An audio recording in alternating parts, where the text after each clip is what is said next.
Hai semua, salam sejahtera Malaysia. Selamat datang ke channel Fels Lifestyle. Tuan-tuan dan puan-puan semua, akhirnya Perdana Menteri Malaysia, Datuk Seri Anwar Ibrahim, membuat satu lagi pendedahan yang panas. Satu lagi pendedahan yang mengejutkan. Sebelum ini, kita juga tahu apa yang berlaku di antara Dr. Mahathir dan juga Perdana Menteri Malaysia ke-10 hari ini, Datuk Seri Anwar Ibrahim. Kita dapat lihat mereka berdua sedang mengalami satu bagi saya perselisihan faham, dan akhirnya ramai yang kata Datuk Seri Anwar Ibrahim dan Dr. Mahathir yang bertelagah ataupun bergaduh. Kita dapat lihat mereka bergaduh di media berkenaan dengan pengisytiharan harta, berkenaan dengan ucapan berbaur fitnah, dan banyak lagi. Akhirnya hari ini pula Datuk Seri Anwar Ibrahim membuat satu pendedahan berkenaan dengan RM4,5 triliun. Dan ini juga menggemparkan PDRM, menggemparkan SPRM. Perdana Menteri arah cari pihak bertanggung jawab, sebabkan negara rugi RM4,5 triliun. Datuk Seri Anwar Ibrahim mengarahkan 4 agensi mencari pihak yang bertanggung jawab menyebabkan negara menanggung kerugian dianggarkan RM4,5 triliun dalam tempoh 26 tahun disebabkan rasuah dan ketirisan. Perdana Menteri menegaskan Suruhanjaya Pencegahan Rasuah Malaysia, Lembaga Hasil Dalam Negeri, Bank Negara Malaysia, dan Polis Diraja Malaysia diarah melakukan apa saja tindakan mengikut undang-undang dalam isu itu.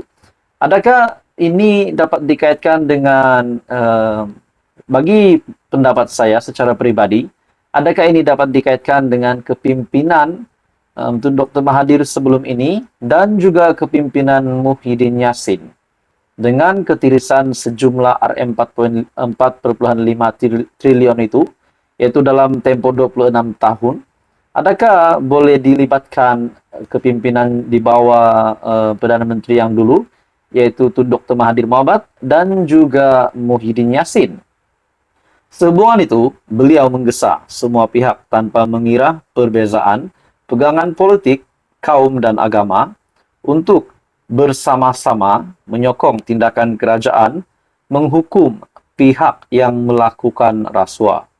Saya dah berikan arahan kepada SPRM, LHDN, BNM serta Jabatan Siasatan Jenayah Komersial PDRM untuk mengambil apa saja langkah mengikut jalur perundangan untuk bertindak. Ada orang tanya mengapa saya suarakan perkara ini.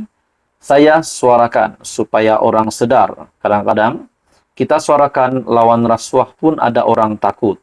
Kita kena suarakan, tetapi saya tidak boleh berikan petunjuk satu persatu, melainkan arahan umum, kerana ada orang yang diketahui rasuah berbilion, dah puluh tahun tapi selamat. Tidak sesiapa berani sentuh. Nah, akhirnya Datuk Seri Anwar Ibrahim buat satu lagi pendedahan. Bagi saya ini pasti mengejutkanlah ramai orang, mungkin terutamanya kepada musuhnya hari ini, yaitu Tun Dr. Mahathir. Dengan kenyataan ini, kita kena suarakan, tetapi saya tidak boleh berikan petunjuk satu persatu, melainkan arahan umum. Kerana ada orang yang diketahui rasuah berbilion dah puluh tahun tapi selamat. Tidak sesiapa berani sentuh. Nah, mungkin ada yang berpendapat, siapakah lagi yang dinyatakan Datuk Seri Anwar Ibrahim ini? Adakah mungkin Mahathir lagi ataupun pemimpin yang sebelum ini yang kita lihat masih ada hari ini tapi belum lagi terbongkar rasuah yang pernah pemimpin itu lakukan. Nah, jadi kita menunggu respon daripada ataupun keputusan pendedahan terkini dari Perdana Menteri dari masa ke semasa. Jadi bagi saya ini satu lagi kejutan besar dari PM dengan kenyataannya di dalam artikel ini. Jadi saudara-saudara, apa komen Anda? Teruskan bersama di dalam channel ini. Jangan lupa tekan butang like, share, dan subscribe. Halo semua, salam sejahtera Malaysia. Selamat datang ke channel Fels Lifestyle. Saudara-saudara, tuan-tuan dan puan-puan semua, Hari ini kita digemparkan dengan satu lagi penahanan ataupun satu lagi pembongkaran tangkapan kepada seorang individu ataupun saya boleh katakan juga seorang pemimpin, di mana satu lagi penahanan berkenaan dengan isu terkait rasuah Rm41 juta. Dan ini sudah pasti adalah satu isu yang tidak ramai mahu dengar, yang tidak diingini, terutamanya kepada Perdana Menteri Datuk Seri Anwar Ibrahim. Nah, hari ini saudara-saudara, SPRM buat satu pendedahan ataupun satu penangkapan di mana seorang blogger direman bagi membantu siasatan SPRM. Sudah pasti ini menjadi kejutan juga kepada ramai pemimpin di negara ini melalui kenyataan dari SPRM ini. SPRM telah menahan reman seorang blogger bagi membantu siasatan berkaitan dakwaan rasuah dalam satu projek bernilai lebih kurang Rm41 juta di sebuah kementerian.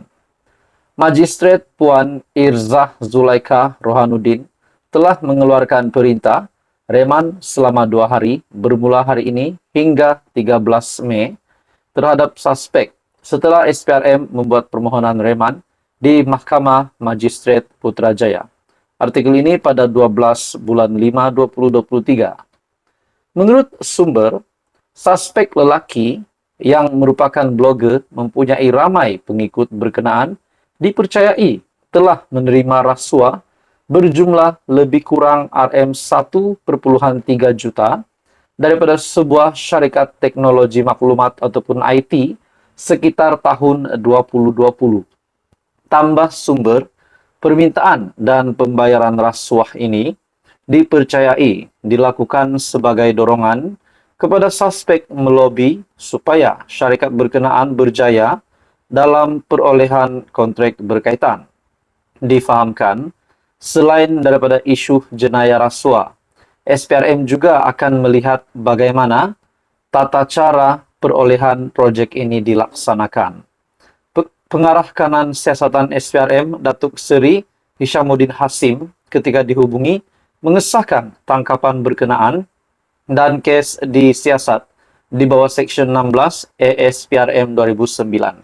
Nah, saudara-saudara, tuan-tuan dan bapak semua, akhirnya satu lagi tangkapan yang pasti mengejutkan ramai pemimpin politik terutamanya di Malaysia, tidak kira dari kepemimpinan pembangkang ataupun kepimpinan kerajaan sendiri. Nah, saudara-saudara, bagi saya ini satu lagi isu rasuah yang keji, yang pasti tidak disukai oleh pemimpin-pemimpin negara kita yang memang membenci rasuah. Seperti yang kita tahu, setelah Datuk Seri Anwar Ibrahim menjadi Perdana Menteri, kita dapat melihat semakin giat, semakin agresif SPRM melakukan kerja, melakukan tangkapan. Dan kita dapat lihat itulah kemahuan Perdana Menteri Malaysia ke-10 supaya rasuah dapat dibantras dengan baik pada di bawah kepimpinannya. Nah, jadi saudara-saudara, tuan-tuan dan bapak semua, akhirnya SPRM mereman ataupun blogger direman bagi membantu siasatan dan membantu siasatan berkaitan dakwaan rasuah dalam satu projek bernilai lebih kurang Rm41 juta. Nah, ini juga menjadi kejutan kepada ramai, bagi saya, kepada pemimpin-pemimpin di negara lah, terutamanya juga kepada negarawan yang dihormati ataupun bekas Perdana Menteri 2 kali, Dr. Mahathir. Saya rasa kalau dia mendengar isu ini pun saya rasa dia juga tidak suka tentang rasuah.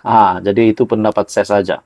Mungkin beri kejutan juga kepada Muhyiddin ataupun mana-mana kepimpinan PN, dan terutamanya memang memberikan kejutan kepada kepimpinan kerajaan juga. Jadi saudara-saudara, apa komen Anda? Teruskan bersama di dalam channel ini untuk info yang seterusnya. Jangan lupa tekan butang like, share, dan subscribe.